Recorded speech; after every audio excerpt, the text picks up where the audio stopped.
was we had a brokerage down south. Bought a few shopping centers, a few industrial properties, a few multifamily properties, a lot of houses. We developed a bit, built a bit. Just basically did whatever, and it was an interesting time because it was during the recession. I had lots of, I did other things as well. We talked about it before, and that was, got into really high level of like runway modeling and shit like that, which was crazy. Underway model, were you? Yeah, well, that was one of the things, and it was. We found the pics. There you go. I got lots, and it was one of those things where I was embarrassed about before because when I went down there, all I'd ever do was play hockey, and I'd always like all my teeth are fake, nose broken 10 times. And I was even embarrassed to tell my future wife, who's my wife now. And it was something I was embarrassed about before, but then I realized, like, shit, I'm paid $500 an hour to look there and look silly. And it was something, especially on the runway side of things, I actually really enjoyed it for a time because it was something different. Got to meet lots of people. And I realized that what would make me successful, what makes a lot of people successful in this world, is that, you ever heard Chris Hadfield is? Astronaut, right? Yeah, there you go. Actually, I met him one time. And where's he from? Bought a book, got it signed, no idea. Oh, have you read the book? Gave it to my dad. Oh, Jesus Christ. Okay. Right? So he's from Ontario, and I think he's from Peterborough. But he was the very first Canadian, or the only Canadian commander of the International Space Station. So going back to this, I go off on crazy tangents.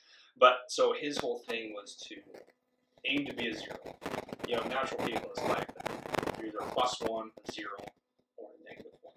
Now, when he goes into NASA, to get into NASA, first of all, in the NASA program, you have to be in the top.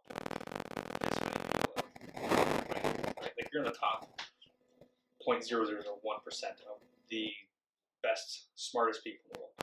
To be chosen to be on a space mission, you have to be a subset of that. And to actually go to space, because lots of people get chosen to missions but never go. You are in like the elite few of the entire breadth of the world that's ever been into space. However, when you go to space for the very first time, guess what? You went for the very first time, you're a rookie.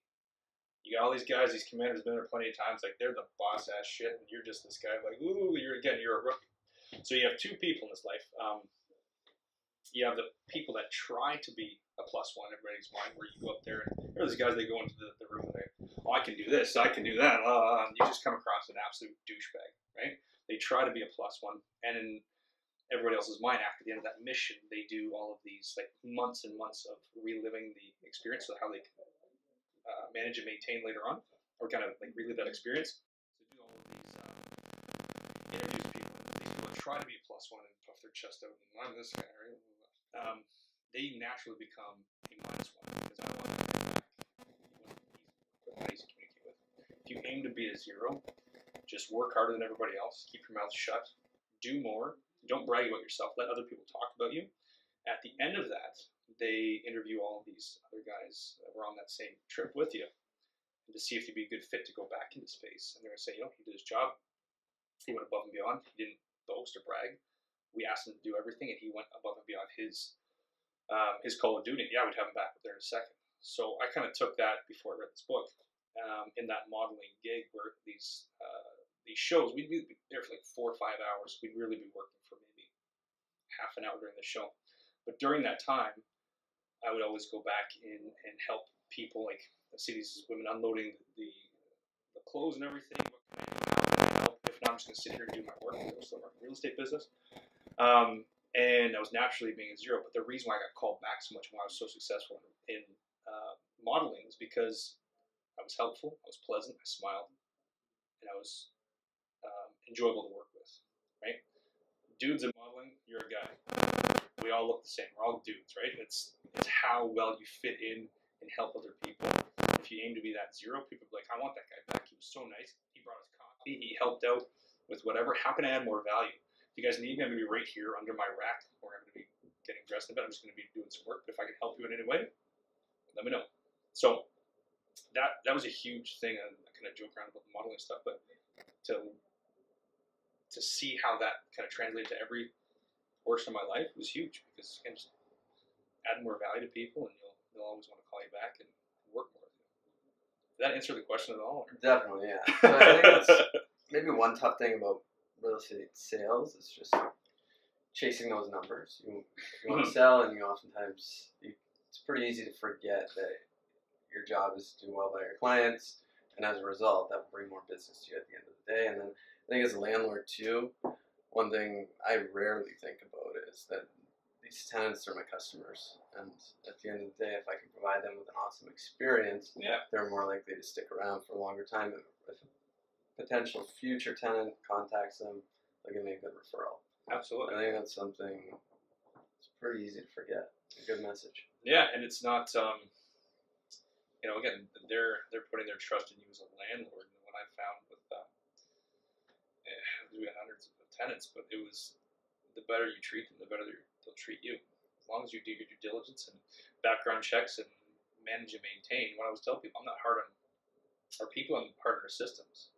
If you don't pay on time, you've agreed to this. You've written down, you're agreeing, in fact, your payment this time, you're going to take the trash, you're going to keep it clean, you're allowed to come in once a month or every month, whatever it may be. This is what we've agreed to. Same thing with our sales agents. We have certain standards on our team. They've agreed to, they helped develop, and they signed off on the contracts that are going to do those bare minimums. If you don't do those, I don't want to be an asshole. I'm a nice guy.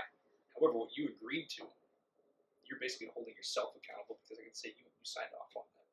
Whether it's legally or within a group of people in an organization, if you have them commit to something and they know that, in the first week they don't do it, they were sick or great. Second week they don't do it, what's going on? Turn off your leads or whatever it may be. The third week you're fired.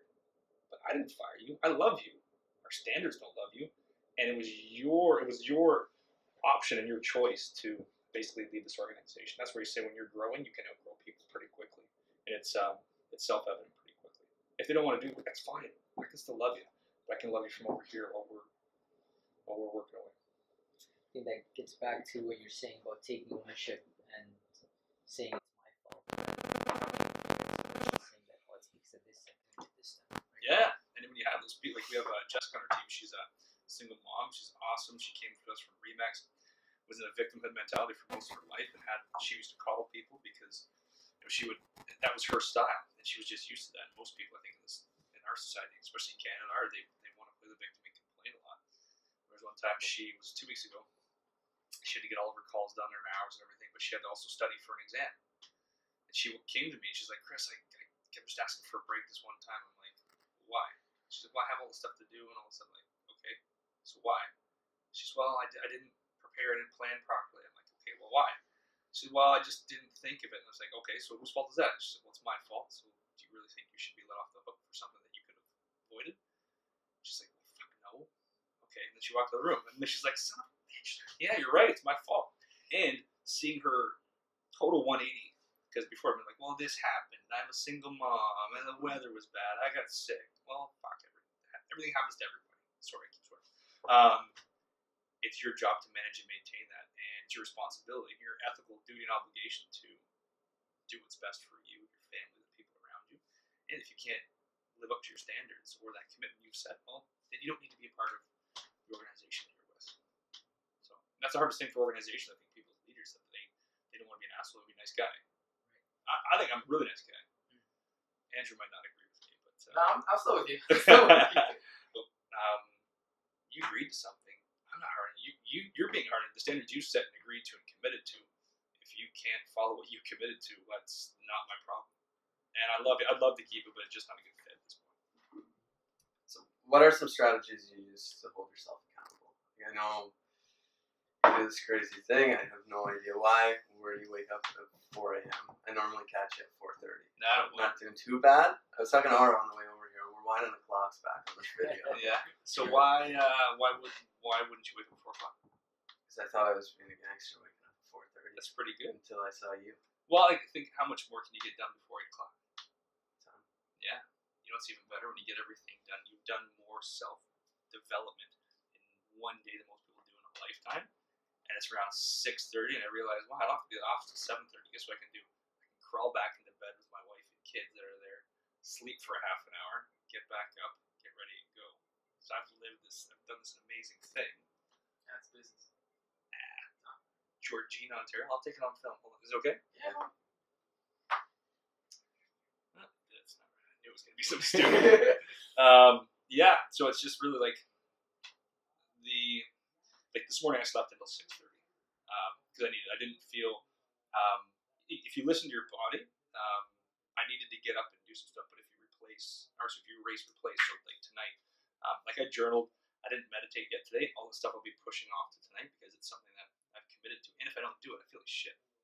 I feel like I'm not myself, and my growth isn't there. And if you look back to any time you're in a rut, and you talk to anybody, why are you in a rut? And they say, well, all these bad things are happening, these deals aren't closing, I just don't feel good.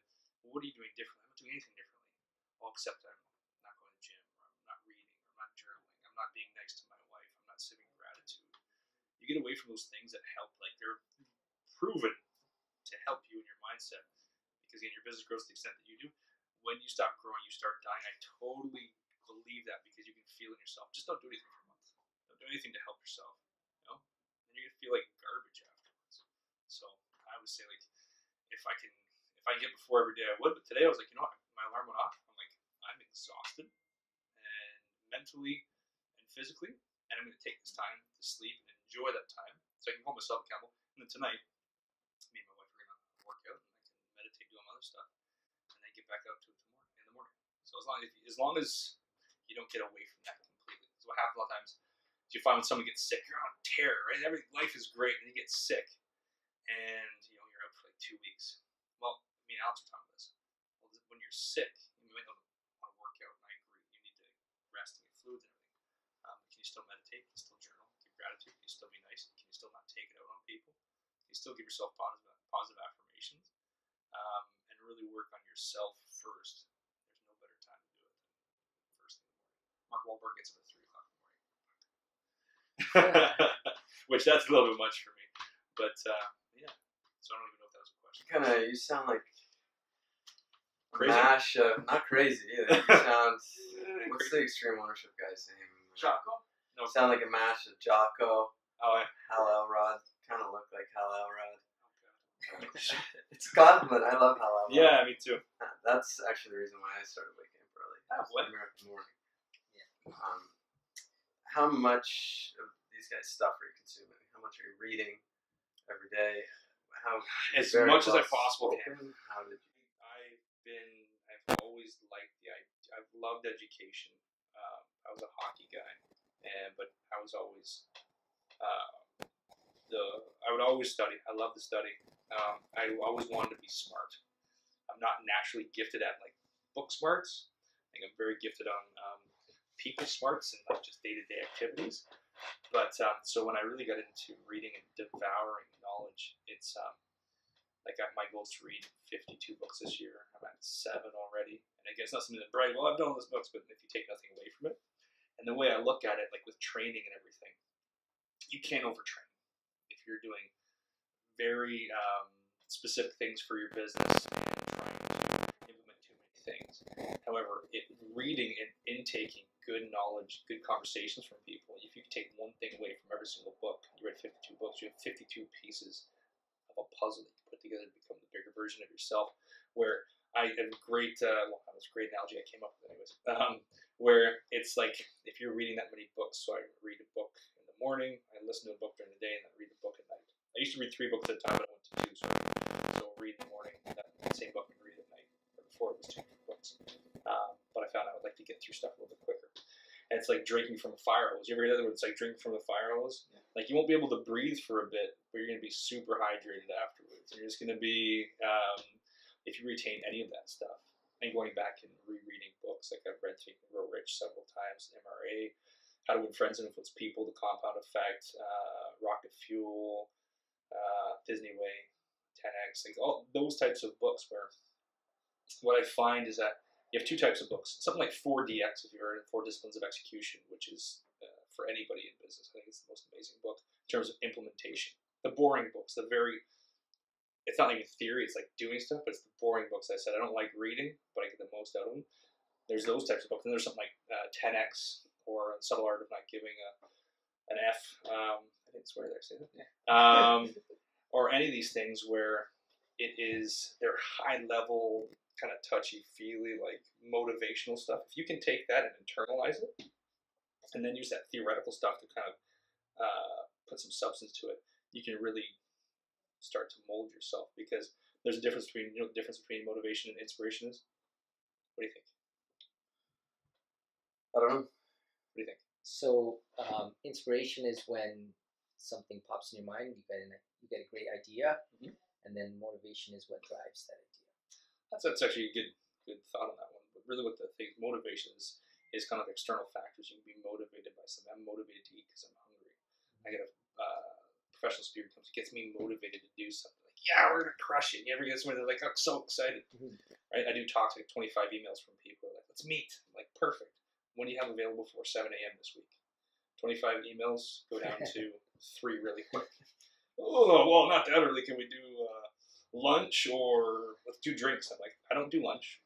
I eat for about 15 minutes to refuel myself so I can go back to work. And if I'm drinking, we're going drinking. We're not. We're getting into funny conversations. Good conversation. So that's motivation. You motivate somebody. Inspiration comes from inside. You have to find that shit yourself. You can motivate somebody to do this all day long. But if you can, especially as a leader, I can motivate somebody to do this. Pay you money, go do that. Guess what? Money gets, at the end of the day, money means nothing at all. I've had that happen to me before. But when your inspiration comes from inside, you inspire like somebody to do something very vision, goal, why. Why am I working? Not only for that money that we were talking about before. If I can inspire something, it doesn't matter what you pay. It's I work for free.